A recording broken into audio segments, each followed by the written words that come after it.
The next goal for the Cowboys Report in subscribers is 190,000. About a third of you guys watch the show but aren't subscribed even in the off season. So if you haven't already, hit that sub button, youtube.com/@CowboysTV. First up, is there a secret Dak Prescott injury that only a couple of gamblers know about?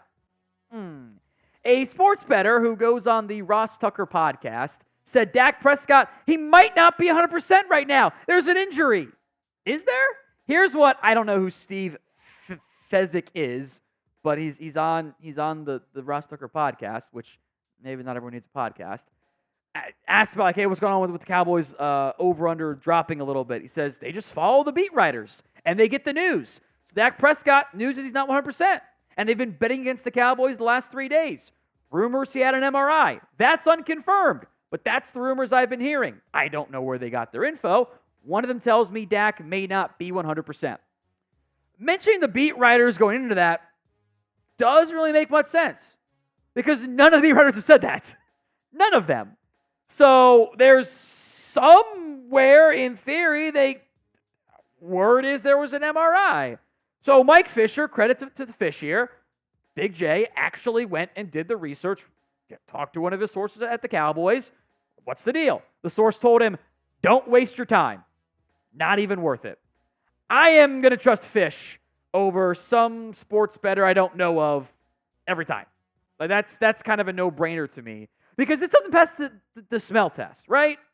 A secret hidden injury, which injuries in general actually do worry me about Dak, but there's been no indication that's actually happening. Like he missed no time at OTAs and minicamp. He was a full participant there. I don't think an injured guy would have gone out and thrown at the tight end U event, right? Like, I don't think that would have been the case, talking with media out there.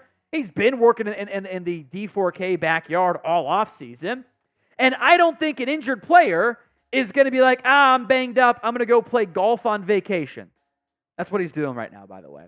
That doesn't pass the smell test to me.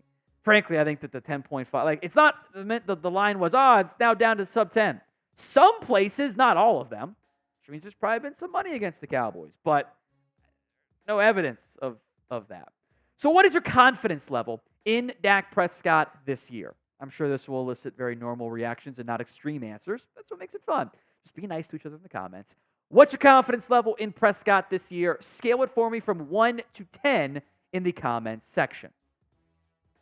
Micah Parsons, could he hold out from training camp? This sounds vaguely familiar, right? Mike Florio of Pro Football Talk continues to push the idea that Micah Parsons should hold out from the Cowboys and continues to list him as a possible holdout candidate, which I think is a bit disingenuous. Anyway, here's the argument from Florio, putting him on a list of players who could hold out.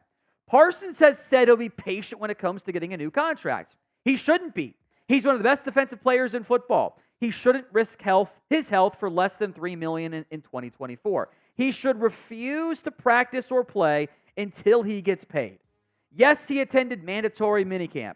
So did Ezekiel Elliott in 2019. And then Zeke didn't show up for training camp. Without a new contract, Micah Parsons should do the same.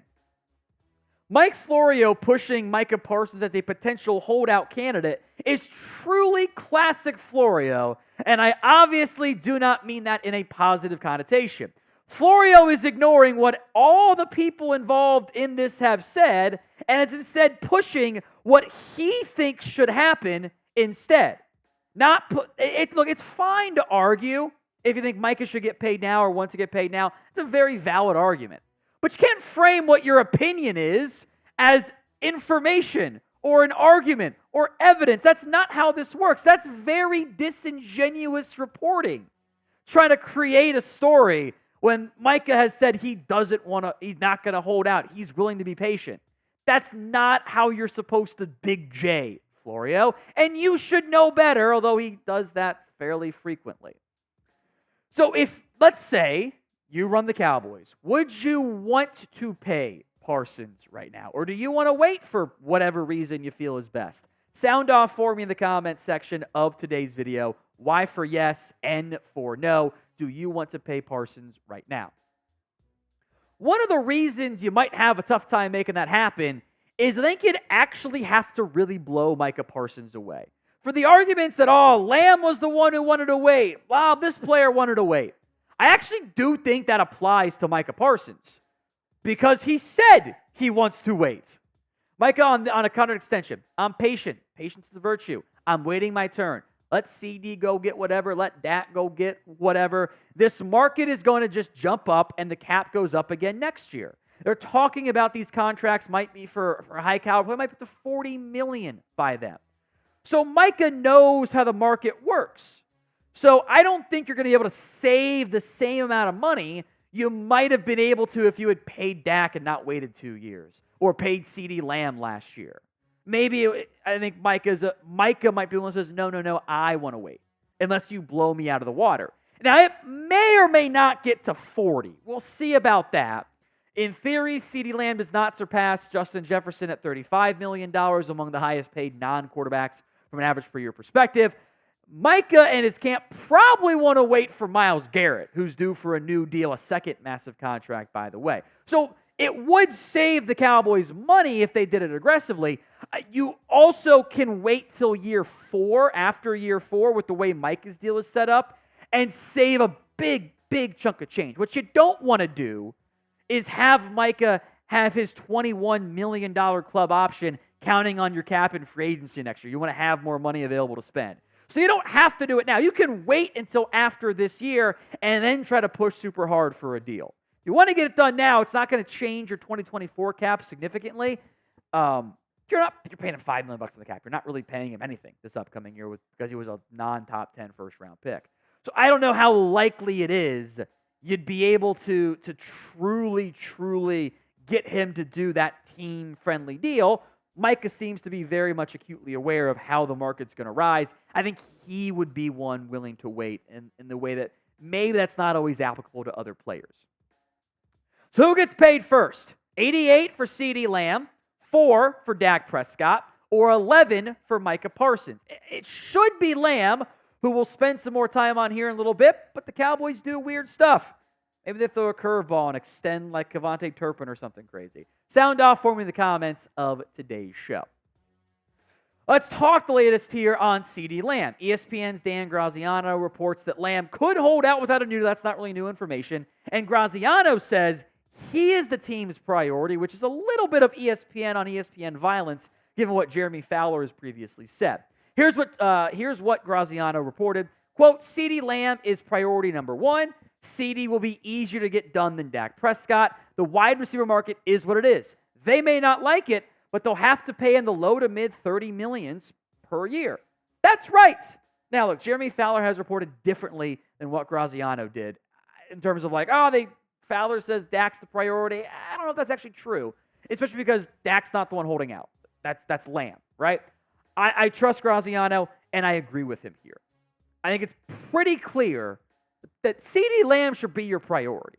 And all your excuses that you could have had about why you hadn't paid Lamb, he wants to wait for Jefferson. Well, Jefferson got paid. So why are we waiting? There are 0 justifiable reasons to not pay CeeDee Lamb. You want to win games now? You need your 25-year-old all-pro wide receiver. You want to tear it down and rebuild with a new young quarterback? That new young quarterback's going to need CeeDee Lamb. That is the type of player you build your franchise around because he's young, highly productive. He's coming off a top 10 season ever in the NFL at wide receiver. You pay that guy. It's really not that. You can make arguments about not paying Dak or Micah that I think are valid. Not with Lamb. Lamb is the one you have to pay, and it's organizational incompetence to not do so. Now, hopefully we have the breaking news headline at some point between now and training camp of breaking. CeeDee Lamb signs massive contract extension. Make sure you are subscribed so you don't miss out on that. Hit that sub button, youtube.com/@CowboysTV.